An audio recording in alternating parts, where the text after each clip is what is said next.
Howdy, folks. RPM Tonight here. Deep in the heart of Texas lies an asphalt frontier, and there you'll find lots of rubbing and racing. Bigger is better, if you can keep your rear end out of a sling. Don't be surprised to get caught in a Texas twister or two. Oh, and we'll make like a tumbleweed and roll on over to Vegas and preview those NHRA guys with funny man Ron Capps. So come on down, check out who'll be the Lone Star. RPM Tonight, a Texas-sized edition, next. Going green,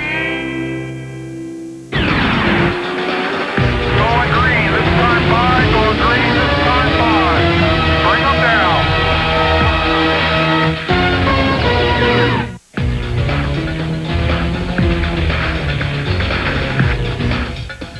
Hi there, thanks for being with us on RPM Tonight. I'm Reese Davis. Ahead on the night of WrestleMania is the WWF-sponsored Funny Car poised to deliver a pile driver, but first, a 43-man battle royale. And we've yet to see a multiple winner on the Winston Cup circuit this season. In fact, Karl Marx would be proud of the way the welt's been spread. 6 different winners in 6 races, and only once in the modern era had there been 7 different winners in the first 7 races. That was back in '91. This is at Texas Motor Speedway, DirectTV 500, lap 18. Steve Park feeling a little chippy, and he puts Scott Pruitt into the spin cycle. Pruitt unhurt, but out of the race. It's been a tough year for the rookie and the veteran open-wheel driver. During that caution, more from Park. Comes out there and just going to bogart Elliott Sadler into the wet grass. Nobody would hit him, but Park was warned by officials to give it a rest. Sadler turned around there and the one-car chill. Meanwhile, Jeff Gordon, it's been nothing but chilly there for him. Texas has not been good. We're on board with Johnny Benson, lap 112. Oh, chain reaction. Bill Elliott gets himself a piggyback ride from Gordon. That can't be good for the aerodynamics. Gordon would continue, but he would not be a factor in the race. Duct tape all over the place, and you see, it just hasn't been good at Texas. Never better than 25th, only 14 laps off the pace this time. Last year it was 266 back. As if it hasn't been bad enough, he finished 42nd in the Busch race on Saturday. Man, short of Davy Crockett, nobody's had worse luck in Texas than Jeff Gordon. Bill Elliott not doing well. Jerry Nadeau also involved in that racing deal. The restart, lap 119. Elliott Sadler and Sterling Marlin. Sadler involved in a lot of things, and there goes Sterling, not observing the 90-degree rule. It's more like a 45-degree angle, and Sadler gets pushed behind the wall. See that 21 getting out of there, and this is why Sterling Marlin needs front-wheel drive on that 40 car. Back in the garage, Sadler in a lot of pain. A severely bruised left shoulder, would not race again. So Kyle Petty, familiar with that team from years gone by, gets the call, finished the race in Sadler's car, but didn't go against his son Adam. Adam had left the race earlier in his Winston Cup debut with a bad engine. Later in the race, we're riding with Johnny Benson. Lycos.com. No matches found on your search. Control-Alt-Delete. Control-Alt-Delete. And he was. He finished 42nd. Benson was done. Meanwhile, Team Petty, another bad day. John Andretti involved in a deal with Benson as well. He finished 32nd after the restart. Jeff Burton, Bobby Labonte are 1-2. Bobby Labonte always good in Texas. Lap 247, more yellow. Dale Jarrett, the reigning champion. He's loose. He's up. He brought out the 9th caution. He's into the wall of voodoo. It was the 28. He said he's sorry. And it was the 28, his teammate Ricky Rudd. Remember when this happened at Daytona last year when Kenny Irwin was in that car? DJ gets turned around. He was okay, except he finished 33rd. After the restart, here comes Little E. Passing Bobby Labonte, and the 8 car is up front. At Kenseth, goes into the wall, not helping out his buddy Earnhardt. Earnhardt has built a sizable lead and brought out another caution. To check out Kenseth, and he gets out of the car. He's got his hat on. How'd he get his hat on? He just wrecked the thing. He's probably wearing the hat under his helmet. He finished in 31st. After the restart, Junior gets out front again, and he's riding in a bud. True, and the lead. Battle for second. Jeff Burton's on the inside. Bobby Labonte on the outside. They would stay side by side. Burton would eventually gain the edge and take second place. But this was a day in which Little E arrives in a big way. Dale Earnhardt Jr., like father, like son. Dale Jr., a winner on the Winston Cup circuit. He led 6 times for a race-high 106 laps, and in just his 12th Winston Cup start, Dale Earnhardt Jr. becomes the 7th different winner of the season and the first-time winner we've had on the year. Jeff Burton was just behind. He got his first career win at Texas 3 years ago. Bobby Labonte continues his excellent work in Texas. third time he's been third. He was 8th the other time. LePage matches his best finish. He was between the Penske-Cranafus boys. Capital E, only second best among drivers named Dale Earnhardt on this Sunday. This was Terry Labonte's worst finish ever at Texas, and that shows just how good he's been. He comes home 8th. Tony Stewart gets a top 10, and remarkably, Mike Skinner gets his best finish of the season. All of that promise, all of that potential, not yet fulfilled, but what a giant first step for Dale Earnhardt Jr. And joining us now from Texas Motor Speedway is Dale Earnhardt Jr. And Dale, 12th race, you get yourself a win. In all seriousness, the main question I have to ask you, the driver of the Bud car, what's up? What's up? Has to feel pretty good, huh? Yeah, it did. It felt great. I couldn't believe it. I still can't believe it. We're going to go home and drink a lot of Budweiser and maybe let it sink in. And then let someone else drive after that, correct? Well, my clutch went out. I was going to do a bunch of donuts, things like that, but clutch wasn't working. I don't know when it broke, but I just rode around, pumped my fist a little bit, saw the fans. Man, they were excited. It was a good day. When you pulled into victory lane, your dad rushed over to the car, and he's got this this persona as the intimidator. You can tell us, though, did you see a tear in his eye? I didn't see a tear. I'd tell you if I did. Believe me, I'd love to have that kind of leverage against him, but he just told me he loved me, so I guess that's a little more emotion than he normally shows. It was pretty cool. I mean, you know he's excited. That Winston Cup team is a product of his an invention, and he's happy to see it win races, no matter who's driving it. Plus, he's proud of his son, so it's good to see. What is this thing you have about Texas? You got your first Busch win at Texas. Now you got your first Cup win there. Is it just the luck of the draw? Is there something about that track you really like? I just like the track. I mean, it's just my style of racing. There's a lot of room, but there's some tricky spots, and you can move around, and it allows you to race on it. I mean, it had a lot of grooves, so I can move my car around and pass people high and low. But I think too it has a lot to do with Tony Uri and the guys on that built the car. They've had a good setup here from the word go. I mean, the first time I ever drove a lap at this track, I knew they were right on the money, and we didn't touch the car all day long. On the pit stops, we didn't change anything, so the car was flawless from the get-go. Take me through the last few laps. It's obvious to those of us watching at home, you had the field covered, you had the thing won, as long as nothing went wrong. What's going through your mind? What's going through your stomach at that point? Man, I was getting kind of, it tore me up mentally. I mean, I was just, when I got out of the car, I just didn't know, I was just about to pass out, just with a headache. It's just, you just don't know what's going to happen. I mean, I felt, one half of me's like, yeah, we got it won, boy, it's going to be cool, but the other half of me's like, this is too easy, or something's going to break, or, what's going on here? But it's pretty crazy. I was waiting on somebody to come up there and blow by me and just walk away, but it never happened. I mean, the whole race, I'm thinking, our car can't be this good, but I guess it was. Now, last year, late in the season, after you'd run a few Winston Cup events, you said, looking ahead to this season, give us 5 or 6 races, and then we ought to be able to establish ourselves for what we can do for the rest of the year. Here you are. Race number 7 of this season, and you win the thing. Does this signal the arrival that you're going to run up front almost every week? I'd hope so. I'd like to think that's what's going to happen. If you look back at the way we ran in the Busch Series, it's the same scenario. We struggle for 7 or 8 races, and finally, win a race or 2, run good, and then just continue to add on that from the year on out. So maybe that's the way it's going to go. I mean, I'd love to think that we're going to run up front every week from here on out, but I still know that what we've done, I mean, the last 3 weeks have been disastrous for us, so this is just really good for the team. It's I think it gets us back to ground zero where we were when we started the year, and we just continue to build on that.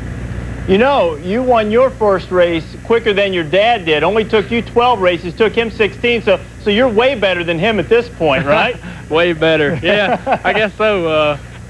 I don't know about that. It's hard to say. It's a different year, different era, different competition, so it's hard to say what Dale Earnhardt from 1979 would do in this series or what I'd do in the series in '79. So it's just, I'd like to think I'm a little better than him, but we'll never know. I don't know. Well, Dale, tremendous job out there. Great drive. It was a pleasure to watch. And after this, only 74 more, and you've got Dad. Yeah. Well, we got a long time. I'm still young. All right. Congratulations, Dale. Thanks for being with us. Appreciate it. He might be young, but he got started quicker than any other active driver. Look at this list of guys quickest to their first win among active drivers. Earnhardt Jr. in his 12th race. All these others very impressive. Darrell Waltrip took him 50 races to get there, so you see what kind of company that Dale Earnhardt Jr. is now in.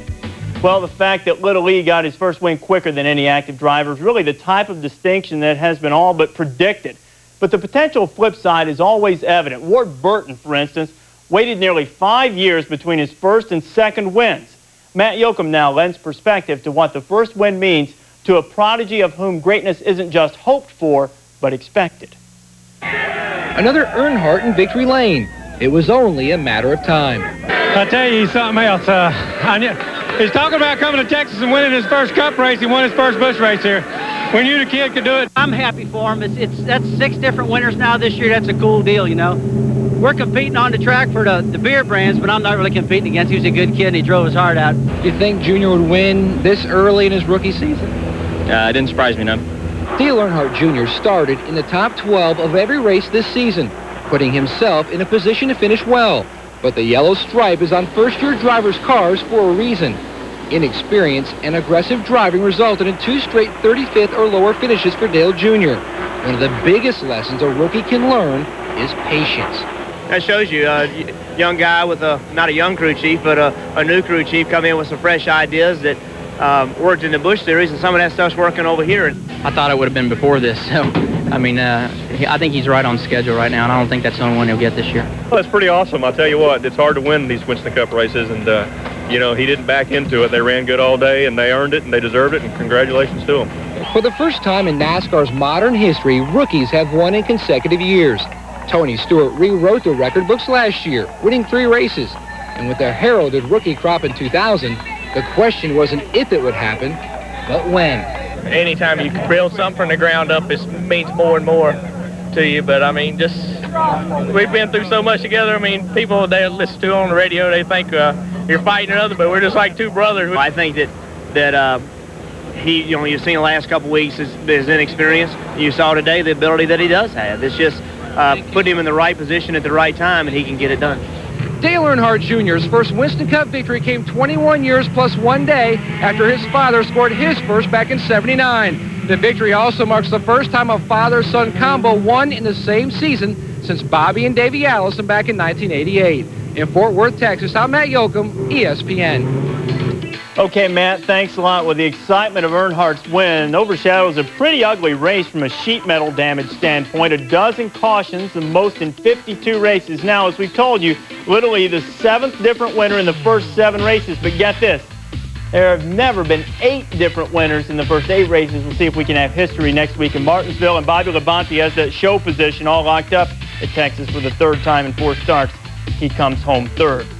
Well, Dale Earnhardt Jr. was expected to win big someday, and someday is now. But for 42 other guys, Sunday was not their day. Their stories coming up on RPM tonight. Also ahead, Siegfried and Roy, Wayne Newton and Danny Gans, Ron Capps and Gary Scelzi, the Drag Kings gearing up to hit the ultimate strip. And in the past, the bikes have had to dodge Cobras. But if you've been injured in an accident, get money for your pain and suffering. Motorbikes are coming.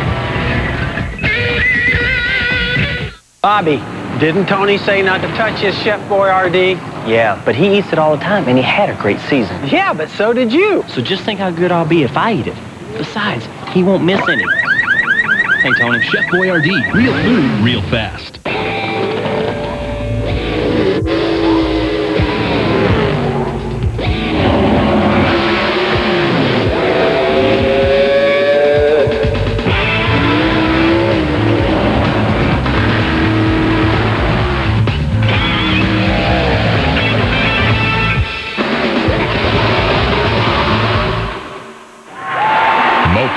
Great parts for these vehicles and yours. That's the Mopar difference.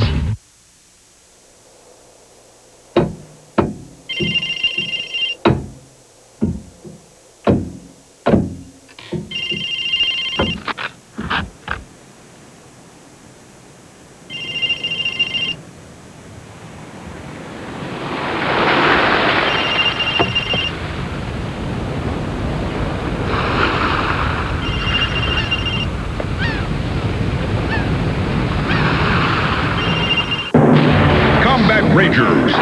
They're rough, they're tough, they're battle-tested. They're lean, mean fighting machines. When there's a battle to be won, Combat Rangers get the job done. Making backyards safe for democracy. Now, tell me why they're wearing dresses? The commando uniforms didn't arrive from China. That's because you picked the wrong shipping company. Next time, use the only U.S. Express shipper with direct leads from China. FedEx. Be absolutely sure. Matching night vision tiara sold separately. I'm telling you, he's letting success go to his head, and his personal chef arrives today. This must be him.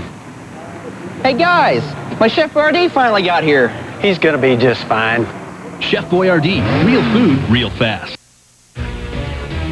RPM Tonight is brought to you by Daytona USA, the official attraction of NASCAR. Chad Little's best finish ever was at Texas, and another good one on Sunday. Ward Burton's never been worse than 16th at the track. Steve Park ran up front with his winning teammate much of the day, but slipped a couple of laps off the pace. Rick Mass' first run in A.J. Foyt's car brings home a 20th. That's the best run of the season for this team. And DW gets his best finish of the year. He hadn't been better than 31st. Well, at RPM today, we made much of the fact that all of the winners at Texas had come from the top 7 starting spots, and that trend continued with Dale Earnhardt Jr. winning from the 4th spot. But one guy made a terrific run through the field, tried to change that. Jeff Burton started 37th, but finished 2nd. We had a chance to win the race, and that's all we asked for. We were good, and just had it. It took me too long to get by Bobby. Bobby's tough. He's a tough competitor. It took me too long to get by him, and that let Dale Jr. get out. We just, you know, kind of didn't have it all there today. You know, had about 50 cards out of a 52-card deck, and I think NASCAR's holding the other 2 cards from us. Just didn't have it, and so we never really could get it hooked up any better than it was. It didn't handle that bad. We just weren't fast enough. We led some laps. You know, that's 3 times in the last 4 races we led some laps, and had a lot of brakes in our favor, and the car really ran good all day long. We were just a little bit too tight there at the end. I raced them pretty hard today, and I just could not get my car to run fast on new tires. We kept putting right sides on. It kept getting better and better and better, and it gave me better track position, so I said, heck with it, guys. I mean, the way it's looking right now, we're going to finish about 6th or 7th unless we do something. We just had to keep working hard all day. At the end, we got a little loose and gave up a couple spots that we didn't want to give up, but, you know, all in all, I mean, I guess the top 10, we can't complain here. Point standings now goes a little something like this. Bobby Labonte stretches his lead to 84. The man closest to him now, Mark Martin, who takes over 2nd place, but still searching for his first win of the season. Ward slips a spot. Earnhardt, Rusty, and Burton use solid finishes to keep it tight. Rudd still no top 5s, but he's sitting just ahead of his teammate, the reigning champ, who had 3 bad runs this season to counter his 4 excellent ones. 3 of those 4 in the top 5. Mayfield's up 3 spots and back in the top 10, and still no top 5 finishes for Jeff Gordon, and another tough day in Texas. Still to come, more than a fair share of racing deals, and they were dealt a bad hand for some. We'll examine property damage in just a little bit. And he has a funny car title in his dreams, and dreams are made and busted in Vegas. Ron Capps gearing up to christen a new track. Decorate your home with savings from Menards. Change the look of any room with wallpaper from Imperial Home Decor. Choose from hundreds of styles and patterns on sale now. Just $5.99 to $15.99 a double roll. Vertical blinds from Novo are the perfect finishing touch to any room. Simple to install, they add privacy and shutout light. On sale, $14.99 after $3 rebate. Look into big savings at Menards. Save big money at Menards. Water systems and cable television systems have a lot in common. The cable signal flows to your TV set just like water flows to your tap. So when a neighbor illegally siphons the cable signal, you begin to lose picture quality, just like you'd lose water pressure if a neighbor tapped into your water line. Get enough water thieves, and you end up with a drip. Get enough cable thieves, and you end up with a lousy picture. You're paying for it. They're not. Cable thieves. They make bad neighbors. Right now. Baseball's ultimate road trip takes off. It's time to play ball. Major League Baseball is back on ESPN and ESPN2, and the season starts with a bang on ESPN. It's a long ball doubleheader. Brewers Reds at 1, followed by Cubs Cards at 4, and on ESPN2, a triple bill. Padres Mets at 1, Rockies Braves at 4, and Yankees Angels at 10:30. Baseball's ultimate road trip takes off. It's opening day on ESPN and ESPN2 tomorrow. Here to clear the air. Toyota's Blue Skies Spring Event, where great cars, excellent values, and a gigantic selection come shining through. Get in and see everything that's new and different. The best time to get the Toyota you want has never been clearer. Your new beginning is here. The Blue Sky Spring Event at your Toyota dealer. Gearing Up is brought to you by Toyota. Every day belongs to you. Make it count. Toyota. Every day. All right, gearing up for next week, the Busch guys get a chance to get away from the Cuppers. Jeff Green, the defending champ in Nashville. I'm Mike Wallace. Trucks go to Martinsville for more than 60 minutes. That's on ESPN Saturday. John Andretti's had a terrible year, but he'll go to Martinsville as defending champ next Sunday on ESPN. Kart guys go back to work at Nazareth. That's Sunday on ABC. Michael Schumacher tries to make it 3 straight in Italy and probably just wait for the tow trucks to come get the McLarens. And can you smell what Jerry Tolliver's cooking? Funny Car points leaders in Las Vegas. Joining us now, NHRA Funny Car superstar Ron Capps. And Ron, you guys going to Las Vegas next week for the first time. You're gearing up for your inaugural run on that track. Does experience play a factor when you go into a new track? Yeah, I think so. More or less, well, really the crew chief being experienced is more important than the driver. We know it's going to be a good track. Bruton Smith was involved with this track, so we know what he can do.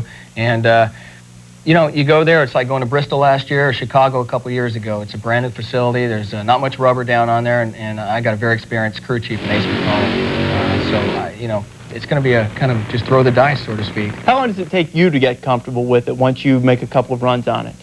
Really, the tracks don't change much. It's always a quarter mile. I mean, some tracks, a new track, the groove, the rubber will be a little bit more narrow because it doesn't have a whole lot of runs on it. So you try to keep it in the groove a lot, but other than that, you just got to know where the shutdowns are, and you know, you got to get your chutes out early, tracks like that, until you get used to them. Now, you're sitting third in the point standings right now. Force is ahead of you, and so is Jerry Tolliver. What's the deal with this guy? He's got the whole wrestling thing on the side of his car. He walks around giving it, you know, these raised eyebrows. What's the deal with that guy? Johnny Bravo look? Yeah. What's the deal with him? He apparently is for real, you know. He's got a good crew chief, and Dale Armstrong, who I got to work with last year, and it's a good car. We'll just, we got 13 races in 18 weeks coming up, so it's going to sift out the guys that can't hang, and the guys that can will float to the top. Yeah, but when he struts around in front of the camera, don't you guys want to give him the people's elbow and straighten him out or something? Throw the guillotine or something on him. That's what I want to do. Yeah? Okay, well, that'll add a little action when they get together out in Vegas. Tolliver leading the point standings in Funny Car. Now, let's talk about some of the other divisions and what we can expect out in Las Vegas from them. What about the Top Fuel guys? Well, like you said, experience is going to be a big deal there. My teammate Larry Dixon, Miller Lite car. Dick LaHaye is his crew chief, and that's a lot of experience. Of course, Kenny Bernstein, Gary Sells, he's going to be tough with Alan Johnson. There's a whole bunch of dragster is always tough. It's a very tough class, very close class, and so any one of those guys, Joe Amato, they're all there. And the Pro Stock guys? Pro Stock, it's hard to bet against Warren Johnson, but of course the Coughlins are doing both of them very well. Pro Stock bike on gel sealing, but it's hard to bet against Matt Hines. I mean, the guy's unbelievable. Yeah, he wins everything out there, and you know, it's good that you're able to lay some sort of odds because you guys are going to Vegas, right? Yeah, I had somebody fax me. They actually have odds out there for drag races. So Are you a favorite? I'm 8-1 right now. 8-1? Would you put big money on yourself? I'm throwing down big time. Oh, yeah. So you cash in if you bet on Ron Capps in Vegas. Is that legal? Can I do that? I don't know. You'll have to ask the NHRA. It's legal in Vegas, I think. Okay. Everything's legal in Vegas. Well, that's what I'm told. Ron Capps joining us. Funny Car superstar. He's been with us all weekend and did a great job gearing up for a run at Vegas. Ron, thanks for being with us this weekend. You got it. Thank you. And RPM tonight, a friendly reminder, Monday at 1:30 a.m. Eastern Time, which technically on the East Coast and Central Time Zone would be Tuesday, but you get the picture. It's all because of wall-to-wall baseball on ESPN2. Padres, Cubs, Rockies, Braves, and Yankees, Angels, the late game at 10:30 p.m., so you'll be able to check all of that out. Motorbikes now in the Malaysian Grand Prix. We're on board with the reigning champ, Alex Creville, Loris Caparossi, and somebody's upside down. That's Loris, and I don't think he's on his bike anymore. Boy, that's got to hurt the old bum, doesn't it? Lap number 4, right after Valentino Rossi takes over second. Oh, dismount and sticks the landing, a face plant. That can't be good for you. Lap 7, American Kenny Roberts Jr. takes the lead from Carlos Checa, and on lap 15, red flag comes out due to rain, and the race would be called, so no more riders could then fall off the bikes and injure their backsides. Roberts wins it. by that count. So after 2 rounds, Gary McCoy leads the World Championship standings. Cheka and Malaysian winner Kenny Roberts Jr. are within 6 points of the lead. Still to come here on RPM tonight, guys who just didn't quite get it done at Texas, including a racing deal for Johnny Benson. We're back after this. Symptoms of marijuana use can include depression, hostility, and withdrawal. But to find this out, you don't have to smoke it. Son? You just have to love someone who does. We need to talk. Teach your child about the effects of marijuana. Call today. We want to give back to the community, and that's why a lot of us are involved in the Big Buddy program. Chance to give children something they would otherwise never see, to meet their heroes. When I pass it to you, just give it right back. All right, now give it back. Oh! What are you doing? Shooting! Pass the ball! Pass the ball! Get. Easy, man. Get big first. Like defense! Get on him! Get on him! Get it out! Being a Big Buddy allows us to give back, and, you know, that feels pretty good. Get out! Walk out! Your parents signed the permission slip. Get up, man. Had a good car, guys worked hard, but Scott Pruitt couldn't parlay a top 5 starting spot into a good finish. He did lead 13 laps. Dale Jarrett's third finish outside the top 20, had only 2 of those all of last season. Viagra car going down, 36th, 37th, now 38th in the last 3 races. Adam Petty, 40th in his Winston Cup debut. His engine went bad 14 laps before his dad jumped into Elliott Sadler's car as a replacement driver. So the head-to-head battle will have to wait. Bringing up the rear, Jerry Nadeau, 29 lead changes among 17 drivers. This is a pass here. Dale Earnhardt Jr. going past Bobby Labonte, although nobody would get past Labonte in the point standings. He leads Texas, still on top. But that might not be a good thing. Tonight's question, who was the last driver to lead in the points race after the 7th race and win the championship? It's been a while. The answer's coming. This is the face of erectile dysfunction. So is this. And this. Fact is, 1 in 3 men have some form of ED, a medical condition also called impotence that affects men of every age, race, and background. What else do all these men have in common? They all faced up to their problem and got help. If you're experiencing ED, there's no need to hide your face. Just talk to your doctor. It's the best way to get educated about ED and how to treat it. Hey, want more power, more fuel mileage, longer engine life? Then try this. Lucas Fuel Treatment. It's the complete fuel treatment that turns your engine's emissions into power. It also stops that harmful pinging caused by low-octane gasoline. Lucas Fuel Treatment cleans and lubricates pumps, carburetors, injectors, and valve seats while you drive. It's a non-solvent product designed to protect both gasoline and diesel engines. Lucas Fuel Treatment. It works.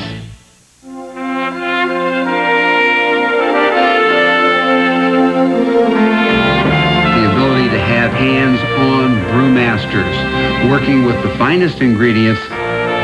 In the barley fields and in the hop fields, everyone has a genuine passion and commitment to upholding the highest standards. Quality, freshness, attention to detail. Blend those things and you have what Budweiser is all about. Captain Johnny Mack is back, leading Team USA into the next round of Davis Cup action. Are Pete, Andre, and company ready to raise the Stars and Stripes in victory? Team USA hosts the Czech Republic, the Davis Cup quarterfinals, Friday at 3 on ESPN. RPM Tonight is brought to you by Budweiser. Guaranteed fresh with our exclusive Born On Date, the day your Budweiser was made. RPM tonight question, who was the last driver to lead in points after the 7th race and win the championship? The answer, Dale Earnhardt. It was way back in 1994. 7th been sort of a bad luck spot the last few years. Well, the Born On Date for Dale Earnhardt Jr., as we parody his sponsor, April 2nd, 2000. He gets his first win in the Winston Cup Series and a lot of hats. RPM Tonight is a presentation of ESPN, the worldwide leader in sports. For more, log on to ESPN.com, part of the Go Network. Go.com.